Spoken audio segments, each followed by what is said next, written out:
Hello friends, welcome back to my channel. तो आज हम स्टार्ट कर रहे हैं एक न्यू टॉपिक जो कि है सेल कम्युनिकेशन। अब सेल हमें पता है मॉलिक्यूल्स कंबाइन करके एक सेल बना रहे हैं और cell basic structural and functional unit है ऑर्गेनिज्म की। अब बात आ रही है सेल कम्युनिकेशन क्या है। सेल कम्युनिकेशन एक एबिलिटी है जिसमें जो सेल्स हैं वो कम्युनिकेट कर रहे हैं एडजेसेंट सेल्स के साथ विद इन एन ऑर्गेनिज्म। और जो मेथड है सेल कम्युनिकेशन का उसी को हम सेल सिग्नलिंग कह रहे हैं। मतलब एक ऑर्गेनिज्म के अंदर जो सेल्स हैं वो आपस में जब कम्युनिकेट कर रहे हैं that is called cell communication. अब है सेल सिग्नलिंग। ये एक बायोलॉजिकल मैकेनिज्म है जो कि अक्कर होता है सेल्स में which give cells an ability to receive and generate signals in response to their surrounding environment. मतलब सेल सिग्नलिंग एक ऐसा मैकेनिज्म है जो कि सेल के पास एबिलिटी प्रोवाइड कर रहा है कि वो रिसीव करे और जनरेट करे सिग्नल्स को सराउंडिंग एनवायरनमेंट के अकॉर्डिंग। इसके बाद आ रहा है कम्युनिकेशन। अगर कम्युनिकेशन बिटवीन सेल्स हो रही है मतलब सेल्स के बीच दो सेल्स के बीच में हो रही है तो हम उसको इंटरसेलुलर सिग्नलिंग कह रहे हैं। अगर communication within a cell मतलब एक सेल के ही बीच में हो रही है तो उसे हम कहेंगे इंट्रासेलुलर सिग्नलिंग। इसके बाद है टाइप्स ऑफ रिसेप्टर्स। रिसेप्टर्स के टाइप, रिसेप्टर्स दो टाइप के हैं, सेल सरफेस रिसेप्टर और इंट्रासेलुलर रिसेप्टर। सेल सरफेस नाम से ही पता चल रहा है जो सेल के सरफेस पे हैं, इंट्रासेलुलर जो इनसाइड द सेल हैं। तो सेल सरफेस रिसेप्टर लोकेटेड होते हैं on the plasma membrane to bind a ligand outside the cell.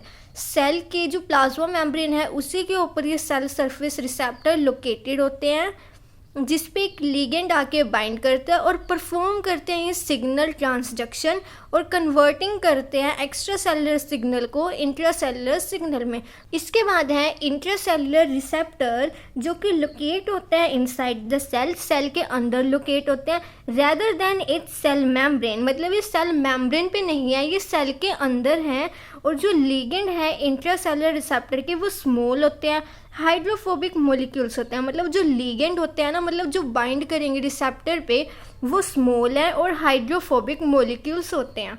इसके बाद आ रहा है forms of intracellular signalling. Intracellular signalling की 4 फॉर्म्स हैं। सबसे पहला paracrine signalling, endocrine signalling, contact dependent signalling and synaptic signalling. Paracrine signalling, ये जो सिग्नल्स हैं ये लोकली ही एक्ट कर रहे हैं। मतलब एक सेल से निकला और दूसरे सेल तक जो सिग्नल है वो ट्रांसफ़र हुआ।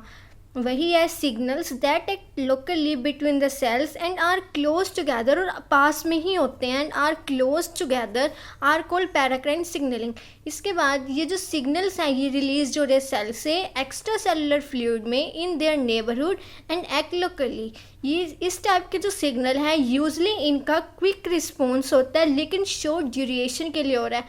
अगर हम एग्जाम्पल की बात करें जैसे nitric oxide, histamines and prostaglandins, जैसे कि ये एक सिक्रेटरी सेल है और ये एडजेसेंट टारगेट सेल, मतलब ये पास में ही है दोनों सेल, और ये है इनका एक्स्ट्रा सेलुलर सरफेस या एक्स्ट्रा सेलुलर फ्लूइड जहाँ पे सिग्नल्स आए हैं और यहाँ पे रिसेप्टर पे बाइंड हुए हैं।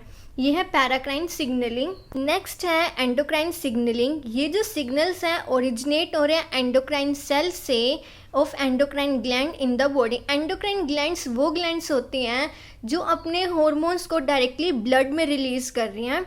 These signals travel more distance to reach the target cell। अब ये जो सिग्नल्स हैं ये ज़्यादा डिस्टेंस कवर करते हैं टारगेट सेल तक पहुंचने के लिए।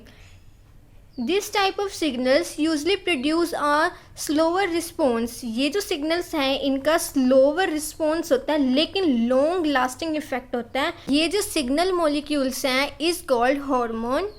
जो हार्मोन है वो प्रोड्यूस हो रहा है एंडोक्राइन ग्लैंड्स में और सिक्रेट हो रहा है into the blood stream blood में एंड आर ऑफन डिस्ट्रीब्यूटेड, और वो डिस्ट्रीब्यूट हो रहा है widely through out the body. अगर हम एग्जांपल की बात करें लाइक एस्ट्रोजन हो गया, एपिनेफ्रिन हो गया। इसके बाद है ये एंडोक्राइन सेल जहाँ से हार्मोन रिलीज हुआ ब्लड स्ट्रीम में, ब्लड से होता हुआ ये अपने टारगेट सेल तक जाएगा, वहाँ पे रिसेप्टर से बाइंड करके अपने टारगेट ऑर्गन तक आएगा। नेक्स्ट है कॉन्टैक्ट डिपेंडेंट सिग्नलिंग।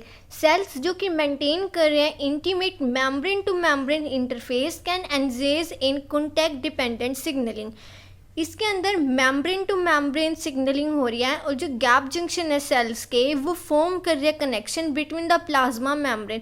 मतलब जो अब बीच में गैप जंक्शन है उसी के थ्रू कनेक्शन हो रहा है प्लाज्मा मेम्ब्रेन्स में ऑफ नेबरिंग सेल जो कि रिस्पॉन्सिबल हो रहे हैं कॉन्टैक्ट डिपेंडेंट सिग्नलिंग के लिए।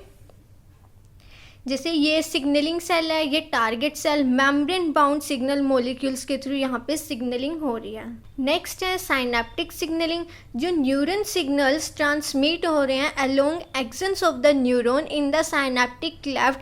इसमें न्यूरॉन से सिग्नल्स ट्रांसमिट हो रहे हैं एक्सोन के थ्रू साइनेप्टिक क्लेफ्ट में, एंड देन जो न्यूरोनल सिग्नल हैं वो एक्ट कर रहे हैं टारगेट सेल रिसेप्टर पे। इसी टाइप की सिग्नलिंग को हम साइनेप्टिक सिग्नलिंग कह रहे हैं। जैसे ये है सेल बॉडी, ये न्यूरॉन की सेल बॉडी एक्सन के थ्रू सिग्नल्स ट्रांसमिट हो रहे हैं और ये जो स्पेस है इसका हम साइनेप्स कह रहे हैं, साइनेप्टिक क्लेफ्ट।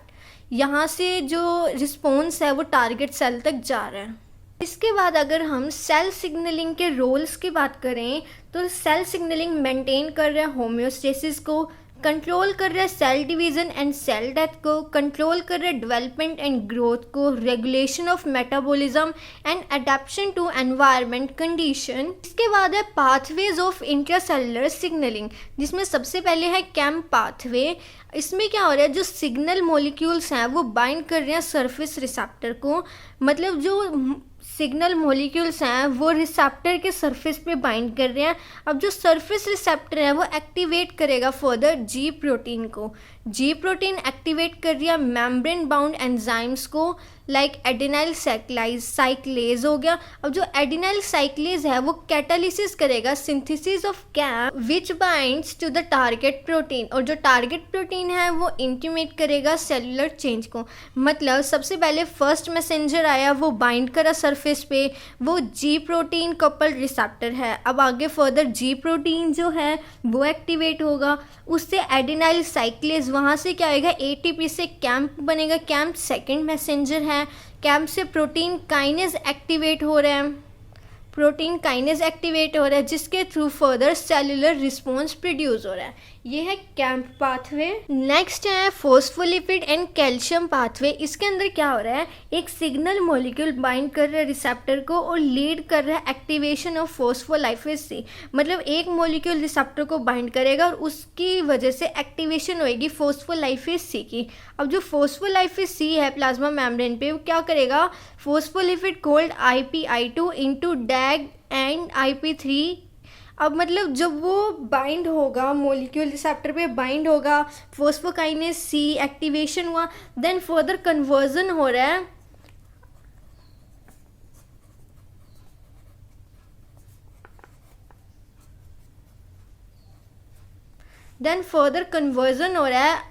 PIP2 से डैग एंड IP3 में। अब जो डैग है उसका फंक्शन है as a second messenger in other pathways. दूसरे पाथवेज में जो डैग है वो सेकंड मैसेंजर की तरह वर्क कर रहा है। जैसे कि अभी पीछे कैंप देखा था हमें, सेकंड मैसेंजर की तरह वर्क कर रहा है, उसके बाद सेलुलर चेंजेस आ रहे हैं। लेकिन जो IP3 है वो क्विकली डिफ्यूज हो जाता है थ्रू साइटोसोल के साथ और बाइंड कर रहा है वो IP3 गेटेड कैल्शियम चैनल को in the ER membrane, that is endoplasmic reticular membrane, and cause कर रहे हैं कि वो उस मेम्ब्रेन को ओपन करना। अब जो कैल्शियम आयन है वो फ्लो करेंगे मेम्ब्रेन में और रेज करेंगे कैल्शियम लेवल को साइटोसोल में। कैल्शियम जो है वो एक्टिवेट करेगा नेक्स्ट प्रोटीन को इन वन और मोर सिग्नलिंग पाथवेज में। तो ये थे हमारे आज के टॉपिक, जिसमें हमने cell communication, forms of intracellular signalling and pathways of intracellular signals को स्टडी करा। Thank you for watching this video.